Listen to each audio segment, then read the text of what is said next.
Satyabama Institute of Science and Technology, Chennai and Sriperumbudur.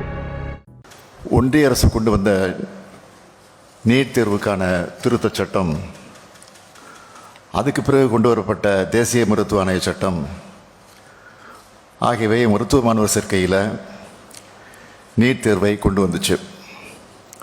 இது நம்முடைய மாணவர்களை வெகுவாக பாதிச்சுட்டு வருது. நுழைவுத் தேர்வுக்கான சிறப்பு பயிற்சிகளை பெறுவதற்கான வசதி வாய்ப்பு இருக்க மாணவர்களுக்கு மட்டுமே சாதகமாக இருக்கிறது தான் நீட் தேர்வோட மாபெரும் அநீதி. ஆட்சி பொறுப்பேற்ற பிறகு 2021ஆம் ஆண்டு முதல் மாபெரும் சட்ட போராட்டத்தை தொடங்கணும். ஒன்றிய அரசால் நடத்தப்படுகிற நீட் தேர்வால் சமுதாயத்தில் பின்தங்கி இருக்கக்கூடிய மாணவர்களுக்கு பாதிப்பு ஏற்பட்டுள்ளதா என்பதை கண்டறிந்து அறிக்கை வழங்க ஓய்வு பெற்ற நீதியரசர் டாக்டர் ஏ.கே. ராஜன் தலைமையில் ஒரு குழு அமைச்சோம்.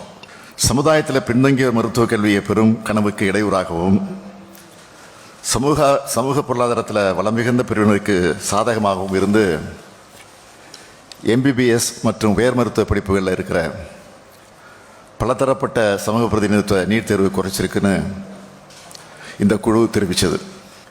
எனவே 2006ஆம் ஆண்டு தமிழ்நாடு தொழில்சார் கல்வி நிறுவனங்களில் சேர்க்கை சட்டம் மாதிரியான ஒரு சட்டத்தை மாநில அரசு நிறைவேற்றி அதுக்காக குடியரசுத் தலைவரோட ஒப்புதலை பெறலாம்னு இந்த குழு பரிந்துரை செஞ்சுது.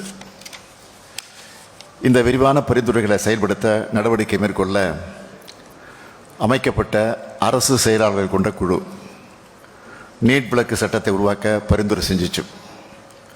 இதோட தொடர்ச்சியாக நீட் தேர்வை ரத்து செய்கிற சட்டத்தை 13/9/2021 அன்று நான் முன்மொழிஞ்சேன். அந்த சட்ட முன்வடிவை குடியரசுத் தலைவர் ஒப்புதலுக்காக மாநில ஆளுநருக்கு அனுப்பி வச்சோம். இந்த சட்ட முன்வடிவை உடனடியாக ஆளுநர் குடியரசுத் தலைவருக்கு அனுப்பி வச்சிருக்கணும். ஆனால் அவர் தன்னோட அரசியல் சட்ட கடமை செய்யாமல் அரசியல் செய்ய ஆரம்பித்தார் என்பதை வேதனையோடு பதிவு செய்கிறேன். ஆனால் நாமும் சளைக்காமல் அந்த சட்டத்துக்கு ஒப்புதல் பெற கடுமையாக போராடணும். இந்த நிலையில் 1/2/2022 அன்று அதை திருப்பி அனுப்பினார். உடனடியாக 5/2/2022 அன்று இதே மாதிரியான சட்டமன்ற அனைத்து கட்சி தலைவரான ஆலோசனை கூட்டத்தை நாம் நடத்தணும். அதில் இந்த சட்டமுறை மீண்டும் நிறைவேற்றி ஆளுநர் அவர்களுக்கு மீண்டும் அனுப்புறதுன்னு ஒரு மனதாக தீர்மானம் நிறைவேற்றணும். அதன் பின்னர் தமிழ்நாடு சட்டமன்றத்தோட வரலாற்று சிறப்புமிக்க கூட்டத்தில் இந்த சட்ட முன்வடிவு மீண்டும் 8/2/2022 நிறைவேற்றப்பட்டு குடியரசுடைய ஒப்புதலுக்காக ஆளுநருக்கு திருப்பி அனுப்பி வைக்கப்பட்டது. இது தொடர்பாக மாண்புமிகு ஆளுநர் அவர்களை நான் நேரில் போய் சந்தித்து வலியுறுத்தினேன். மாண்புமிகு பிரதமர் அவர்களையும் மாண்புமிகு உள்துறை அமைச்சர் அவர்களையும் சந்தித்து இந்த சட்ட முன்வடிவுக்கு விரைவில் ஒப்புதல் அளிக்கணும்னு வலியுறுத்தினேன்.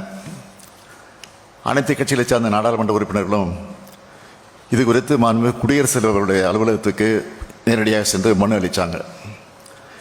இந்த தொடர் முயற்சியோட பயணம் ஒரு வரலாற்று நிகழ்வாக நாம் சட்டமன்றத்தில் மீண்டும் நிறைவேற்றி அனுப்பி வச்ச நீட் விலக்கு சட்ட முன்வடிவை ஒன்றிய உள்துறை அமைச்சகத்துக்கு மாண்புமிகு ஆளுநர் அவர்கள் அனுப்பி வச்சார் என்ற செய்தியை 4/5/2022 அன்று சட்டமன்றத்தில் நான் பகிர்ந்து கொண்டேன்.